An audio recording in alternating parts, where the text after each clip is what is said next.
Hi my dear friends and குட்டீஸ், இன்னைக்கு நம்ம சேனலில் டோர் ஹேங்கிங் எப்படி பண்ணுறதுன்னு பார்க்கலாம். அதுக்கு முன்னாடி நம்ம சேனலை இப்போ தான் ஃபஸ்ட் டைம் பார்க்குறீங்கன்னா மறக்காமல் சப்ஸ்கிரைப் பண்ணிக்கோங்க. அப்படி பக்கத்தில் இருக்க பெல் ஐக்கானையும் கிளிக் பண்ணிக்கோங்க. நம்ம சேனலில் கிவ் அவே நடந்துட்டுருக்கு, லிங்க் டிஸ்கிரிப்ஷனில் இருக்குது, செக் பண்ணி பாருங்கள். நான் பழைய வளையல் வச்சு தான் டோர் ஹேங்கிங் செய்கிறேன். நிறைய பேர் டோர் ஹேங்கிங் கேட்டிருந்தீங்க. அப்புறம் வளையல் கிராஃப்ட், பழைய வளையல் ஏதாவது கிராஃப்ட் போடுங்க அப்படின்னு சொல்லி கேட்டிருந்தீங்க. அதனால் ரெண்டுமே நான் பேலன்ஸ் பண்ணுற மாதிரி பழைய வளையல் வச்சு டோர் ஹேங்கிங் ரெடி பண்ணியிருக்கேன்.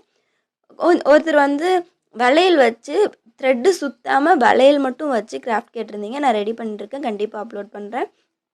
ஃபஸ்ட்டு வளையலில் நான் க்ரீன் கலர் த்ரெட்டை இது மாதிரி ஃபுல்லாக சுற்றிட்டே வரேன். வளையல் ஃபுல்லாக இது மாதிரி சுற்றணும். நல்லா நெருக்கமாக சுற்றிக்கோங்க, அப்போ தான் ஈஸியாக இருக்கும். நான் நூலை ரெண்டாக போட்டிருக்கேன், அப்போ தான் சீக்கிரமாக சுற்ற முடியும் அப்படிங்கிறதுக்காக. சிங்கிளாகவே சுற்றிட்டு வந்தால் ரொம்ப நேரம் ஆகும், அதனால் டபுளாக போட்டு சுற்றிக்கோங்க.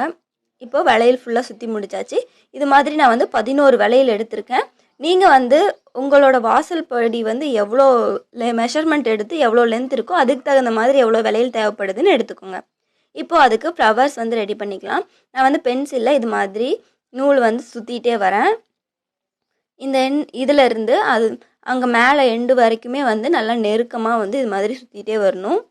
இது ஃபுல்லாக அது மாதிரி நெருக்கமாக சுற்றிட்டு இப்போ எக்ஸ்ட்ரா இருக்க த்ரெட் நான் கட் பண்ணிடுறேன். இப்போ மேலே ஒரு நூல் இருக்குல்ல, அதை நம்ம எக்ஸ்ட்ரா கட் பண்ண நூலுக்குள்ளே உள்ளே விட்டு கட் பண்ணிக்கலாம்.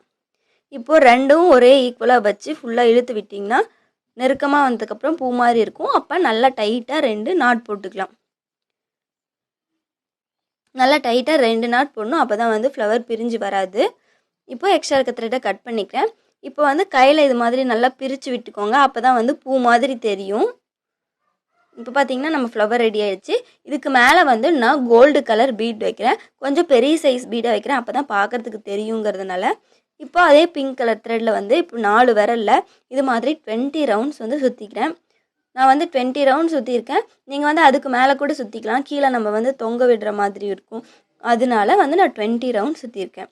இப்போ மேலே மட்டும் பூ கட்டுற மாதிரி 2 முடிச்சு நல்லா டைட்டாக போட்டுக்கிறேன். இப்போது கீழே மடிச்சிருக்கோம்ல, அதை நான் தனியாக கட் பண்ணிடுறேன்.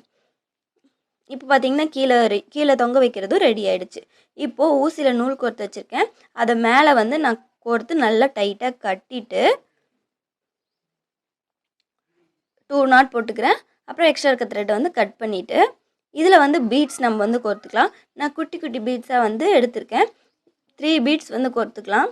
நான் கொஞ்சம் தூரம் தொங்குற மாதிரி எடுத்துருக்கனால 3 பீட்ஸ் போட்டிருக்கேன். உங்களுக்கு ரொம்ப நீளமாக வேணும் அப்படின்னீங்கன்னா நீங்கள் இன்னும் ஒரு 5-6 கூட கோர்த்துக்கலாம். இப்போ 3 பீட்ஸ் கோர்த்ததுக்கப்புறம் இந்த ஃப்ளவர்லையும் ஊசி கோர்த்துட்டு பின்னாடி பக்கம் திருப்பிட்டு நல்லா நாட் போட்டுக்கலாம். நீங்கள் எப்போவுமே தைச்சி முடிச்சதுக்கப்புறம் முடிச்சு போடுவீங்களா, அது மாதிரி நார்மலாகவே முடிச்சு போட்டுட்டு எக்ஸ்ட்ரா இருக்க த்ரெட்டை நம்ம கட் பண்ணிடலாம். இப்போது இந்த ஃப்ளவரும் ரெடி ஆகிடுச்சு. இதே போல் நம்ம 10 இது நம்ம செஞ்சு எடுத்துக்கலாம். வளையல் 11 எடுத்திருக்கேன், இது 10 செஞ்சு எடுத்திருக்கேன். இப்போ ஒவ்வொரு வளையலையும் நம்ம ஜாயின் பண்ணிகிட்டே வரலாம். இப்போ நான் க்ளூ அப்ளை பண்ணல, த்ரெட்டு போட்டு தான் வளையலையும் கட்டுறேன். நல்லா 2 சுற்று, 2 வளையலுக்கு 2 சுற்று சுற்றிட்டு அதுக்கப்புறம் நல்லா டைட்டாக நாட் போட்டுக்கலாம். அப்போ ரொம்ப நல்லாவே ஸ்ட்ராங்காக இருக்கும். இப்போ அந்த எக்ஸ்ட்ரா இருக்கிறத கட் பண்ணிடுறேன். இதே போல் அடுத்த இன்னொரு வளையலை பக்கத்தில் இருக்க வளையல் கூட ஜாயின் பண்ணுறேன். அதுக்கும் இதே போல் அடியில் நூல் கோர்த்துட்டு நல்லா 2 டைம் 2 ரவுண்ட் சுற்றிட்டு அதுக்கப்புறம் நல்லா டைட்டாக நாட் போட்டுக்கலாம். எல்லா வளையலுமே ஒரே லைனாக வர மாதிரி நம்ம கோர்த்து கட்டிக்கலாம். நீங்கள் எந்த சைடு வச்சு திருப்பி கட்டுறீங்களோ அந்த சைடு வளையல் நல்லா ஸ்ட்ராங்காக நின்றும்.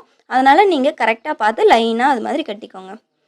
இப்போ கட்டி முடிச்சாச்சு. இப்போ சென்டரில் நம்ம ஒவ்வொரு ஃப்ளவராக வச்சுட்டே வந்துடலாம். 2 வளையலுக்கும் நடுவில் ஒவ்வொரு பூ வச்சிடலாம். இப்போ பார்க்குறதுக்கு ரொம்ப அழகாக இருக்கும். அதே போல் அடுத்தது 2 வளையலுக்கும் நடுவில் ஒரு பூ வச்சிடலாம். இதே போல் தான் நம்ம இந்த லைன் ஃபுல்லாகவே வைக்க போகிறோம். நான் க்ரீனுக்கு பிங்க் கலர் எடுத்திருக்கேன். நீங்கள் எல்லோ கலருக்கு பிங்க் கலர், அது மாதிரி உங்களுக்கு எந்த கலர் காம்பினேஷன் பிடிச்சிருக்கோ அது மாதிரி. பிங்க்குக்கு எந்த colour, yellow colour, blue colour எது வச்சாலுமே பார்க்குறதுக்கு அழகாக இருக்கும். நீங்கள் எந்த கலர் உங்களுக்கு பிடிச்சிருக்கோ அந்த கலர் யூஸ் பண்ணிக்கலாம். நீங்கள் இப்படி க்ளூ அப்ளை பண்ணாமல் நூல் போட்டு கூட பூவையும் கட்டிக்கலாம். இப்போ வந்து ஃபுல்லாக எல்லாமே ஒட்டி முடிச்சாச்சு. நம்மளோட டோர் ஹேங்கிங் வந்து ரெடி ஆகிடுச்சு. இந்த வீடியோ உங்களுக்கு பிடிச்சிருந்தா லைக் ஷேர் கமெண்ட் பண்ணுங்கள். மறக்காமல் நம்ம சேனலுக்கு சப்ஸ்கிரைப் பண்ணிக்கோங்க. தேங்க்யூ.